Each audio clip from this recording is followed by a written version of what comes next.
Hello, everyone, and thanks for joining us. Today I have Cheryl here with me. I met Cheryl in February, at the end of February. She attended one of my somatic movement workshops in the Akasha studio. And since April 1st, she's been taking the online classes that I've been offering exclusively up until this point. So she took the spring series, which was a series of 10 classes, and she's also right now in the summer series, and we're just finishing up. The last class will be finished next week. So I've asked her to come on to share her experience in learning somatic movement education and share her journey with us and how it has changed her life.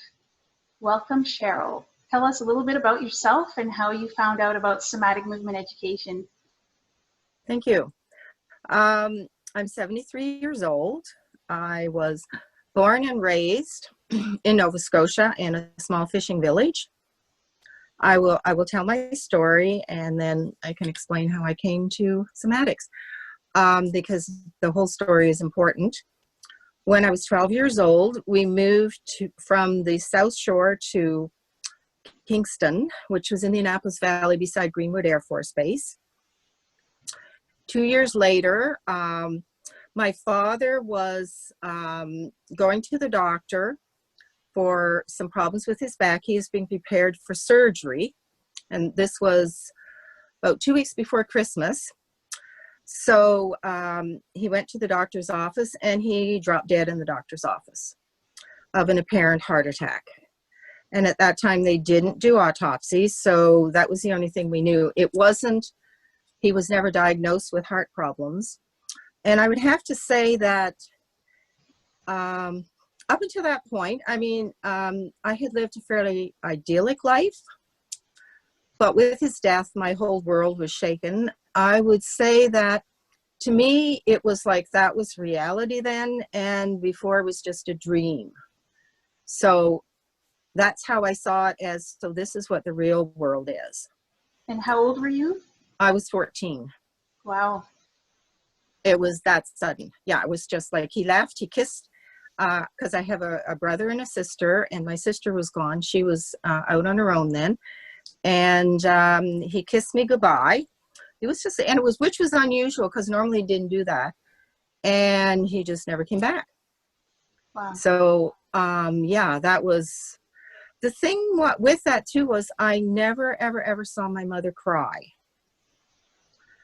And that is that stoic attitude of, and that unfortunately was kind of what I grew up with, right. Is you just get on, you do it. And so I never saw her cry. I had nightmares. I had a terrible time. So really, really, really rough.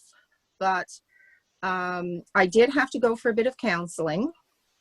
And the other thing that made it hard was when we moved to the Annapolis Valley, my schooling originally was a one-room schoolhouse. And I went to a high school because I started grade 7 when I was 12.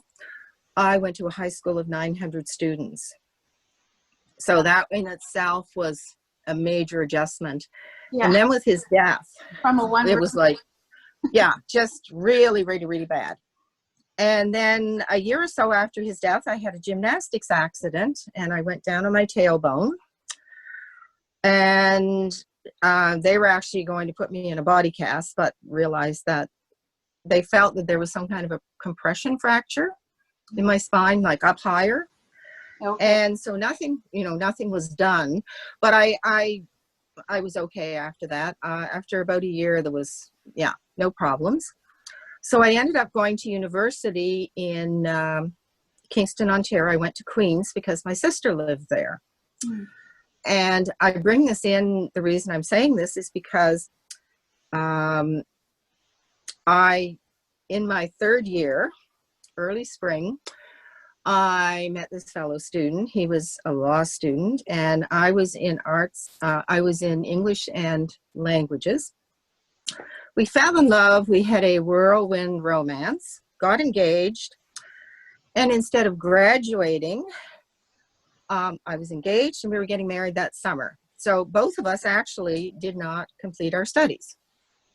It was just that big, and everything was one of those big. So a week and a half before the wedding, he had doubts, and so we actually called it off. All these presents and stuff had to be sent back and everything. Wow. But yeah, it was one of those, like, I don't believe this. I had everything down, the whole bit. Yeah. So I ended up, so he was from Toronto. And at that point, I felt, well, I need a job. I have to do something. So I moved with him to Toronto. I still had the engagement ring. And he had this lovely condo overlooking the water because he was at least upper middle class. Mm. And a month later, I just said, no, that's it. Called it off. And I got a job at University of Toronto as library assistant. So at that point, I was 21. So that year, and he helped find me a place to live. Mm. So I was on my own, and I was within walking distance of the university. And then when I turned 22 was when I had 3 major events happen.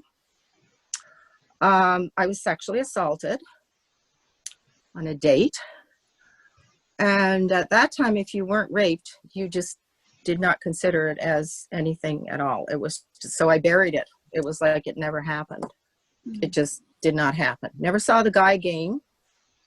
And then a friend and I, going towards the summer, she and I one night decided to have this cheap bottle of wine, and I got a headache. So I decided to take some 222s. Well, you don't mix codeine and wine. Oh no. So I had to work the next day, and I walked to work, and I had a half an hour walk to work. So I got into work, and my hands were starting to itch, and so my supervisor said, I think you better get over to the hospital. She said, you have an allergy. That was another walk. Mm-hmm. I should never have been sent to walk to the hospital.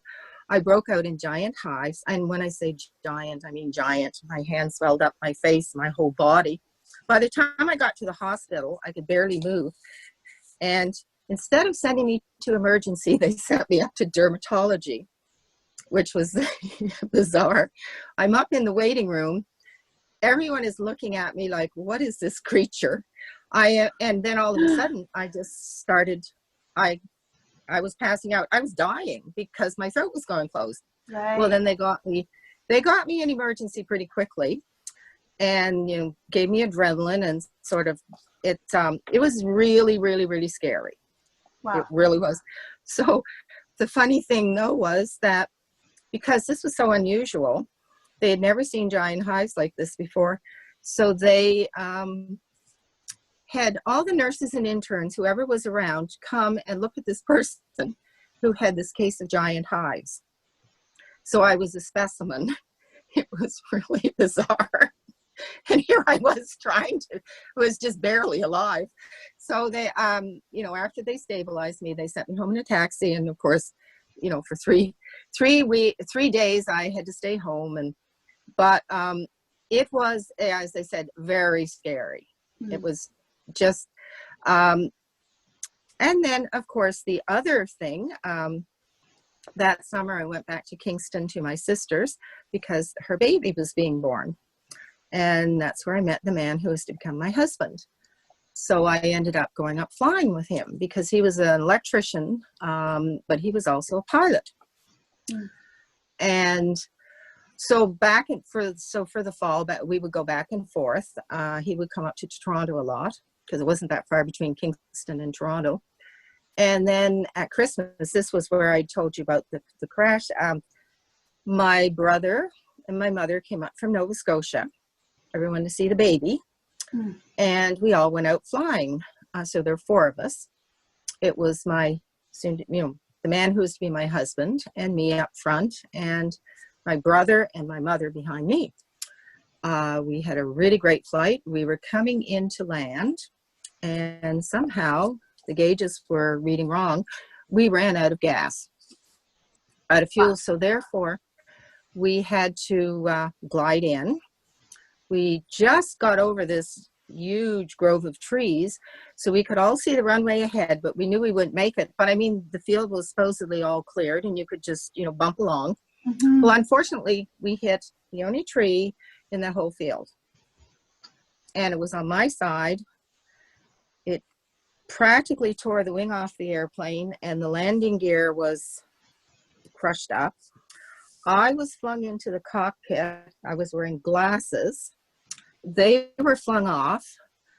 And I twisted, my whole body twisted, and I was cut here, under the jaw, and about 1.5 inches right under my eyebrow across here, and I was knocked out. So I guess you would call that a traumatic brain injury, and it actually was. Later in life, it caused me a lot of problems, but I was okay, got out of the plane, and then we went to the hospital, and we were x-rayed, and my husband and I, my soon-to-be husband. Mm-hmm. And your mom and brother? My mom, they were okay because they were shielded by the seats, you know, our seats. They were okay. Okay. Yeah. But my brother made a comment, like he said he was never so glad to hear my voice because he saw me. He saw it happen because he was kitty corner. Right. And he said he was positive that I'd been killed. He said, I hit so hard. He said, I was like a rag doll. And he just said, you're alive. It was like, yeah. Amazing. Yeah, it was. It truly was amazing. You're a walking miracle. Yeah, I guess I am. And I'm grateful. I'll tell you, I'm truly grateful. So we eventually got married, and we lived in Kingston, and I had 2 children, and that started putting some pressure on the pelvic area, of course. So there were just some inklings that things weren't the best. And then my husband actually got a flying job in Alberta, in Peace River. It was a bush plane, like, you know, because they did a lot of flying in the bush up north. So in 1979, so my children then were 4 and 15 months. He went out first, and then we came out. And they actually moved us from Peace River up to Fort Vermilion, which is really close to what's called high level.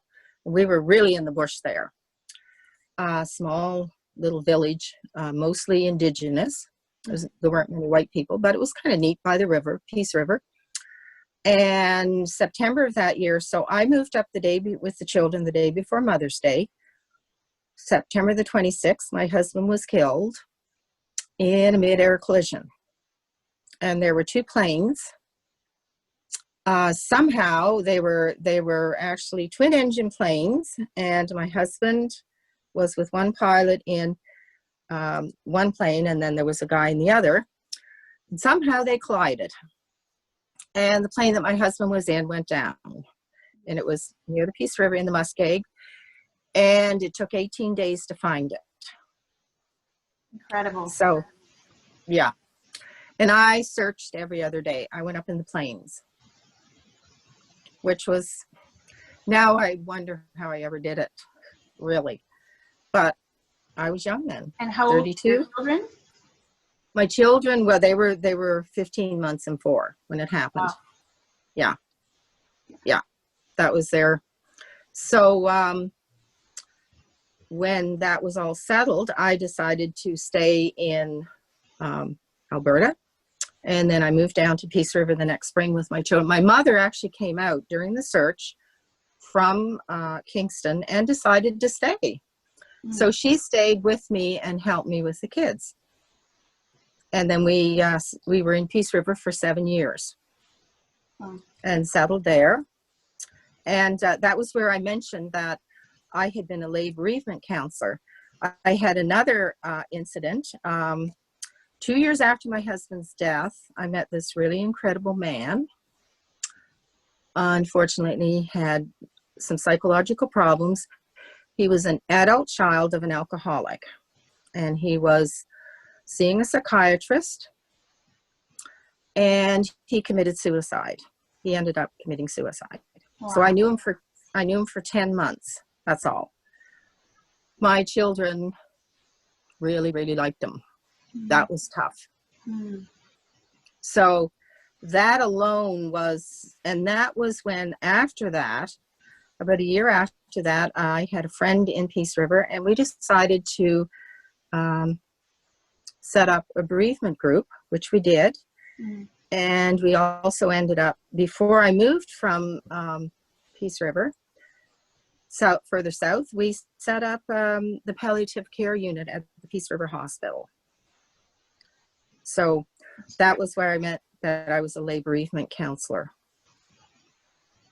Wow. So I used to say I grieved as much as I helped, because it really helped me. Yes. With the people, and we had books, and we had people come from Edmonton, and we worked with the funeral home. Like, we had a really good setup. So then, of course, I moved down with my children and my mom to St. Albert, because I wanted them, the two boys, to have a chance to go to university, which they did. And then eventually I decided that I wanted to, do something myself. Mm-hmm. So I ended up studying at University of Alberta with a college that was set up by the United Church. It was called St. Stephen's College. And so I took courses to become a hospital chaplain. That was my hope. But unfortunately, that didn't. More things came to stop it. But it was my studies that brought so much for me, and they helped me a lot. No, I actually ended up, I had a car accident, and that just shook up my whole body. So that just shook up everything. Yes. And any good that had been done, because I did along the way, when I was in Peace River, I also had to have physio and traction. Healing. Yeah. Snapped my SI therapy. joints, a couple therapy, all kinds. Yeah. So yeah. So anyway, it ended up that I ended up not being able to finish my studies, but it's what I learned from it that was wonderful. Mm. It was everything. Yeah. So that is that whole part of me there, of things that were buried. So my body just it was like everything was buried. Right. And yeah, I grieved, but not to the extent that it would have been best for me. I also suffered clinical depression, no surprise. But in the end, the rest of my story, my boys grew up, they both went to university, and then I eventually decided that I was going to sell my house because my older son moved out here, met his wife, and when they were having a baby, it was like, well, Mom, why don't you come out to the coast? Like, why stay in Alberta? Right. And so that was 2012. So I moved out here in the fall of 2012. And my other son was back in Alberta. And so, here I am. Mm-hmm. And and when I came out here, that is actually when my body, I guess, finally decided that it had had enough. And I started, because also the hills and everything, because White Rock is pretty hilly, and I was walking a lot. So I had a lot of problems. So there was major physio then, like physio and physio and physio. And I was taking some acupuncture in there too. And it was through that, of the years of physio, that eventually, and I had, because I was getting dizzy quite a bit, I had one of the physiotherapists who specialized with the ears and all that, ears and eyes. So he checked me over, and that's where he found out that I had, forget the name of it, he said my brain and my eyes on the right side, of course, were not connected. I was having problems. It was like a blip. Like, he even showed me, he had a video. He called in my other physiotherapist, and he said, I want you to watch this. And so he had me move my eyes down. Well, when I moved this right eye, it went like this. Like, it literally, yeah. Yes. And so he said, it's your, the optic part. Yeah. Mm-hmm. So then So I had special exercises and that kind of thing, but a lot of physio. And then I, for a while, got better. And then it seemed to get worse. And that was where it all came out, whereby I was sent from my regular physiotherapist to the craniosacral. And I was assessed by him, and he said, wow. He said, like, he just, went down. And when he got to the part where my black belt would have been from the crash, he said, you have so much trauma in that area. Because I was having, by that point, I was using a cane. I was limping so badly. It started in the fall of the previous year. So that would have been 2019. I started really limping, pulling. I would say it felt like somebody was trying to pull off my knee, like pulling up my leg. And it was a lot of pain in the hip. They first thought I had bursitis, or that eventually I'd have to, have a hip replacement. So that was x-rays and all that kind of stuff. And when I got to, as I said, the craniosacral guy, like he said, yeah, you have a lot of trauma buried in there. So he started working on me. And he said, it has also become, so I thought it was just, from that particular accident, that was it, the crash. And he said, no. Said it's become the repository of everything. He said, probably from when you had your first major, whatever. Traumatic. And he said, traumatic experience. He said, it all seems to be buried across the belly. Yeah. And so I think I went to him about 4 or 5 times. I was late fall, and then starting, because then I was gone for 5 weeks to Alberta with my cane. That was interesting at the airport. That was really, well, actually, I had a wheelchair. It was my sons both insisted I had to. It's a long walk. Yeah. And they had to even set up, because my son in Alberta, the baby, their first baby, was born January the 2nd. So of course he wanted me there. And they actually, because they're in a townhouse, lots of stairs. Yeah. They actually set up a bedroom for me in their dining room, literally. So I wouldn't have to do stairs. So it was quite interesting. Nice. So yeah, it was. So anyway, to sort of bring it all together, when I had the craniosacral, when he finally said, look, because I had gone to him then in February, and he said, I want you to try something more. He said, I think these special exercises. And so he said, I want to see if you would go to the Somatics. And he said, I've referred other people. And he said, they've said nothing but good things about it. So he said, I'd like you to try it. So I said, fine, sure, anything. So I did. And that's how I came to your class, your introductory, with all these people. And I just want to say my experience, I really listened to all the different comments of why people were there. And then I started thinking, gee, mine don't seem that bad. Why I'm here to comparing, because you always compare. And I have to tell you how I felt about the class. It was like, because I had heard about this Feldenkrais from way back. Right. And I thought, Feldenkrais, however you pronounce it, sorry. So I thought, that's interesting. And when you did that movement, because I think we only did one, right? That you had us. I think we did about 3. 2 or 2? Oh, 3. Okay. Yeah, I think we did it. Yes. About 3. Yeah. 3. Okay. I wasn't sure. Well, anyway, of course, when I came into the class, I was like leaning on the cane, and I actually had to sit down. I couldn't stand that long because I had to sit down. Like, it was just too much. So you did that towards the end, and then I remember getting up off my mat, holding onto the chair to get up, and I picked up the cane and I held it in front of me, and you just said, take a little walk.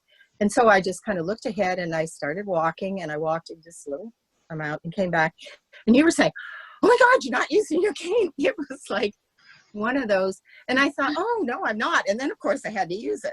It was like, but it was incredible. And I just knew then that this was the right thing for me. Right. So that little introduction, I think it was only about 45 minutes. Mm-hmm. Yeah. Maybe less. It was just, yeah, it was just a small introduction, and you got a lot of, you saw a lot of result in that short Oh, period of time. I was shocked when I saw you walking around. right. I was like, you're not holding your cane. You're not using your cane. And it's when you said it, then it was like, oh, I'm not using my cane, and then I needed it. It was so funny.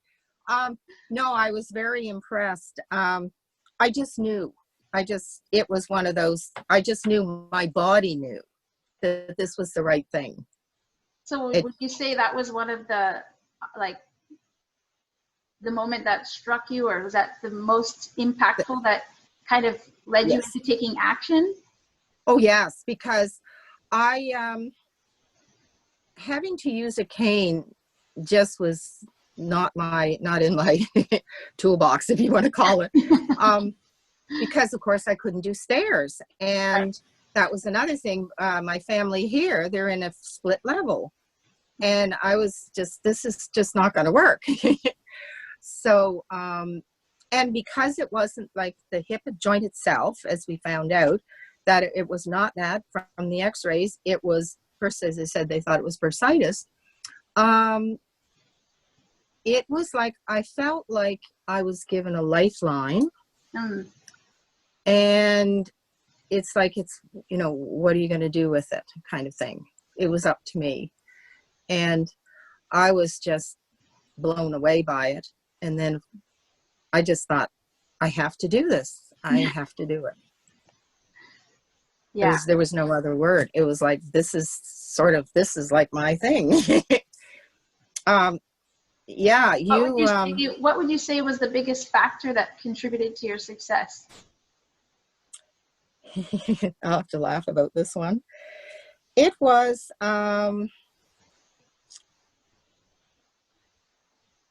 sheer guts and deciding I had to stick with it.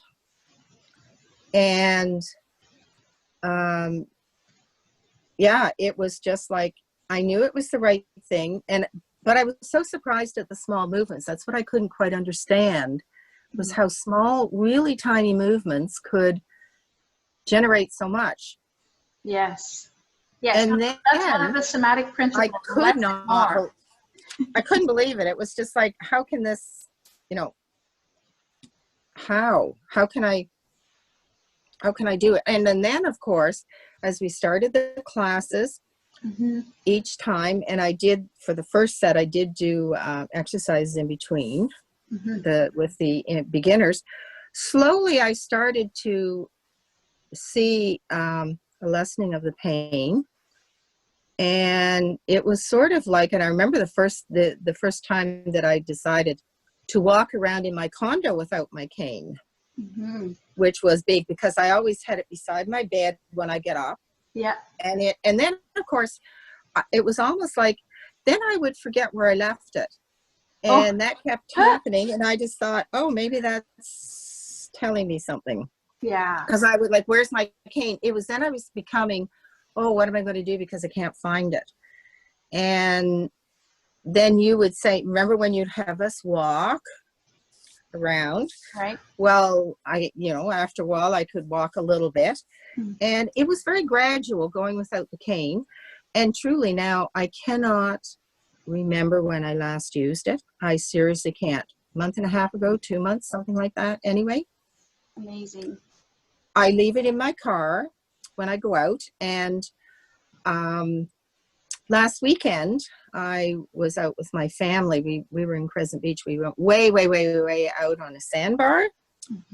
And of course, through the little tidal pools and all that. I had the cane. I had it in my hand, but I didn't have to use it. But I was careful walking. So I walked all the way out and I walked all the way back. Wow. And I thought, so I said to my son, I said, well, I think I'm going to have to, put something on it to fix it all up so it, looks nice, dress it up a bit. So, this is my whatever, Have it as an aesthetic piece you carry around for just in case. And then eventually retire it, hopefully. Right. Well, eventually I think I'm going to retire it, and it's going to be, I'm sorry, you're going in the closet. Yeah. Not even, yeah. So So you took these classes, like your learning was exclusively online. You've done these Yes, classes just remotely. So, just I mean, remotely. this just shows, the power of this practice and that it can be learned from a distance as well. Oh, So, yes, because yeah, totally, was yeah, totally online. yeah, And you would sometimes, try and show every once in a while if we were doing it wrong. yeah. But it was, some of us were. It was still interactive. Yeah. No, nothing. And you'd They're sort of still say, interactive classes. no. And you try and say, are you doing this? That. But no interactive, no really being able to sort of say, and it was also, you really had to listen because I'm more of a visual. Right. And so I had to really listen to what you'd say to figure out, because of course I forget the anatomy as well. Like I had to think, okay, like today, the shin. it was like, oh yeah, that's where the shin is. But it was, I really have to say, you were so patient with us, and your knowledge, your way of presenting has made a huge difference. It's just like, you're phenomenal. There's no other word. Oh. How you've done it. Oh, love your sense of humor, and I have one too. So I can remember a few times I would say torture 101. That came out a couple of times. It was like, oh no, this really hurts. But I mean, it's the focus too, right? Because the brain, I mean, when the brain is focusing, trying to make those connections with areas of the body that it hasn't moved in a long time, it's, the brain even gets tired. And yeah, that's why the classes are just an hour. Because sometimes it can be a bit much for the brain to just take it all in and sense and feel all that stuff. So what would you say is the biggest thing you've learned through these somatic classes? A lot about myself. I learned how much to not bury things, because of course in the classes there was oftentimes I was crying because all this stuff was coming out from so far in the past. And that was a big thing I learned, was to sense and feel my body more and not just take it for granted. Yeah. That everything, it was, because I remember the sense of feel. It was sort of ingrained. I learned a big thing about myself, that when something is really important, and this was, I was going to stick with it no matter what. I was doing it, and that was it. Right. And it wasn't always easy, but I set aside the time and I let people know, do not call me during that time because I'm not available. I'm just not. Don't even think about it. And so, yeah. But no, that was the biggest thing I learned, was the fact that even at my age, I can still learn a lot. Absolutely. Like a lot more than, and the freeing. Better and better. Yeah, and I feel so much freer. And I guess the big thing is I want to be able to enjoy my grandchildren. I'm retired, and so therefore it's not things I have to do. Yes. I want to be out walking a lot more, because for me, walking in nature is so much nicer than walking on a sidewalk. Yes. And really, yeah, I prefer being in nature. Yeah. Because that's what I was used to. And the joy of being able to walk and sit down and to not, have to like hobble or have the pain, it's just so freeing. It's like a new life. Absolutely. Yeah. And it's healing. You're self-healing. Yes. With help from you. A lot of help. So you mentioned, I kind of want to back up a little bit. You mentioned that some areas were challenging. You said some days, some of the classes. So what do you find was, or is kind of challenging in the somatic practice? And then what kind of tools did you use to overcome? Well, it was the right side, because everything, the right side. Right. So I would do like little stretches at home, sort of like some little, to kind of overcome, because whenever we would do certain exercises, the right side would act up. Okay. Just guaranteed. And so, because you had recorded the first set, Right. I would go back to a couple of those and then just kind of, kind of allow them. Right. So that was what I did, to kind of, because I knew that when we did certain things with the right side, I was having trouble. Right. So you kind of had to bring everything back to center. Yes, I had to bring it back to, and actually, and start realizing this center. Right. That, Yeah. that took quite a bit of getting that to go from the center instead of just, going out like, yes, that was a big thing, was remembering and then not getting upset with myself when it didn't work. But I can remember when I first felt that my hips were moving, especially that right hip. That was pretty exciting. I actually had hips. It was like, this is amazing, because that right hip was not going to move. It just wasn't. Right. So that was neat. Right. You discovered your center. Yes. And that movement originates from the center. And your brain was getting control of all of that, all the muscles in that area, and the arms and legs go along. Once you have control of the center, the periphery goes along with the movement. So that's the goal. That's it has been pretty amazing.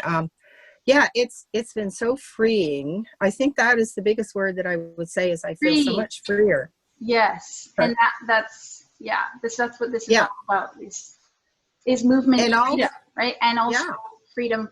I mean, you mentioned a lot of the trauma, and definitely somatic movement education is a part of healing trauma, because when we go through trauma, it's not only a psychological event. It's not only something that happened in the mind.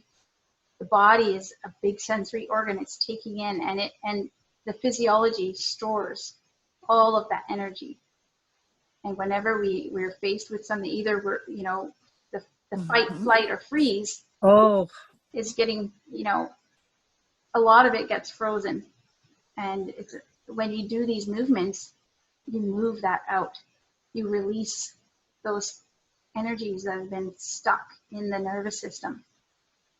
Yeah, I was really good at the freeze. I was really good at that.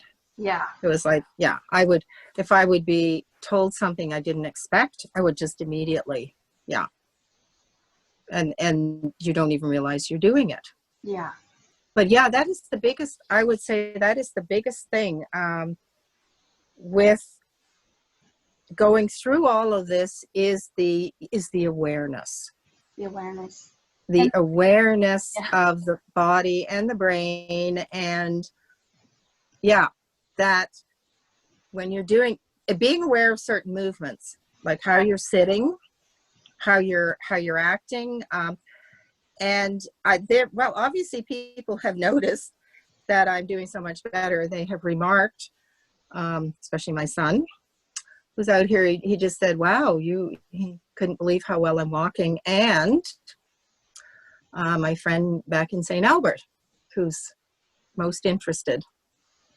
Yeah. Right. When she heard I wasn't using a cane, then she just said, "Oh, and what happened?" What changed it? So would you say that's been your best experience in your journey, in your somatic journey? Like, what has been the best experience that you've had so far? I have found strength in myself that I didn't realize I had. I met a phenomenal teacher.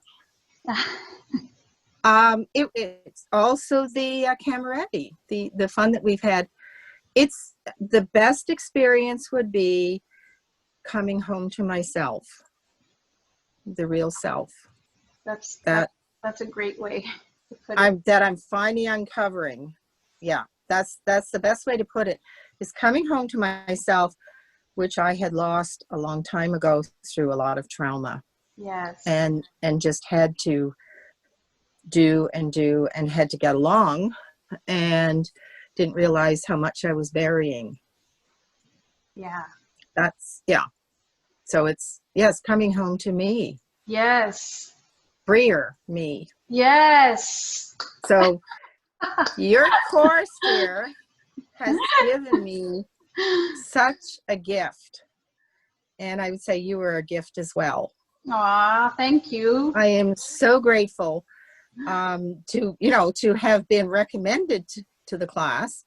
And he certainly knew what he was doing when he said, and by the way, I did, as I mentioned to you, I want to interject this, that I did go back for a checkup about a month, within the last month, to see how I was doing by the person who referred me. Mm-hmm. And he could not believe it. He said, number one, wow, you don't have your cane. Number two, he said, my pelvic area is almost fully back to where it should be. He said, my thorax, my ribs, he said, they are great. And he just looked at me, he just said, wow. Wow. That was what his, wow. That was his comment. He just said, like, that he said, I can't believe, he said, what you've done in this short a time, really. Yeah. You think about it, since February. Yes. And so I was like, whoa. Yeah. And I mean, this is the amazing, incredible thing is you did this from the inside out. And because we were in lockdown, you couldn't see anybody. All you did was somatic movement education during those weeks up into seeing your physiotherapist. So I just, that just shows how life-changing and how profound this education is. To be able to align. So it also, speaks to, it's the fact that most of our aches and pains and chronic conditions are functional. They're not necessarily in the structure. It's not necessarily have to do with our skeleton.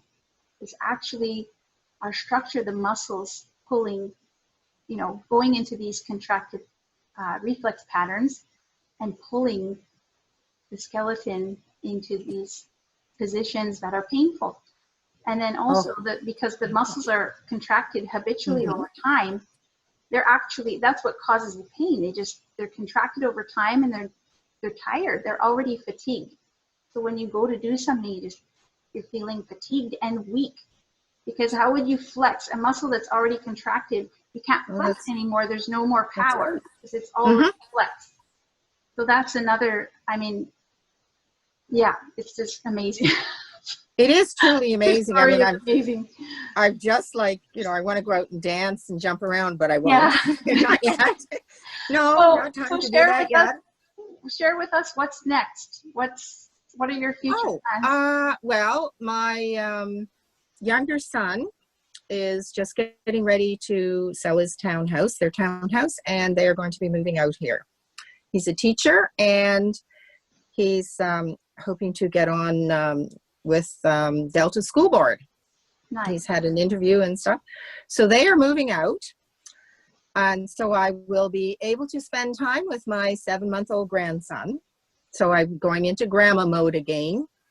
But for me personally, besides freedom of movement and being out with my friends and that, I'm going to be doing some artistic things that, I put aside. I may go back to doing some writing, some poetry, who knows. And maybe some art, because I had joined an art class a while back. I'm going to be doing things for me for a while as well. Enjoying being with people, helping, because I do belong to a group in White Rock. And so it's getting together carefully. Yeah. So I guess, it's the freedom to, because I'm not working, to actually just be able to do things that whatever I want.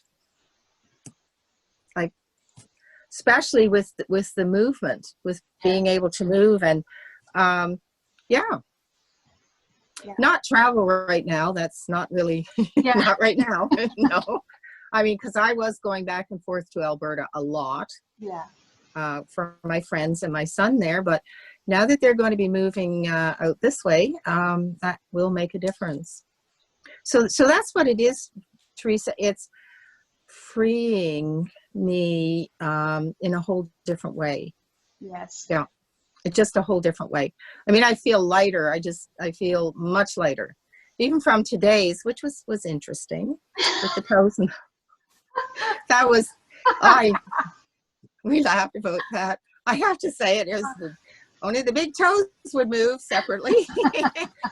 I just never thought how much with the toes and the toes and the knees and the hip. Like, it's just, well, that was fun. I had to say that. That was truly fun. It's all about discovery. And there's so much to learn about yourself. Yes. Every class is a new experience, and your personal, somatic practice is a new experience, because you're constantly changing on the inside, right? We're responding to different things day to day. So every time we do our somatic practice, it's always going to feel different. Oh, yes. Yeah. And I mean, still kudos to you. I mean, your knowledge and your ability to do what you're doing is really phenomenal. Don't forget, I've had a lot of different types of physio and modalities and stuff in the past. So I've gotten to know who's really good. Aww. Oh, yes. Thank you. Oh, yes. Thank you so much for coming and sharing your story with us. It's been a pleasure to teach you. I have so much fun in the classes, and it's been a huge blessing to meet you. Thank you. To learn about your story, to get to know you. It's been just phenomenal and amazing. The classes are mostly fun. I mean, a little fun. It just speaks to the power of what somatic movement is all about. It's so unique, and within us, we have this within us, and it's just tapping into that knowledge and tapping into that that ability to sense and feel and make change. Yeah. So thank you so much. Thank you.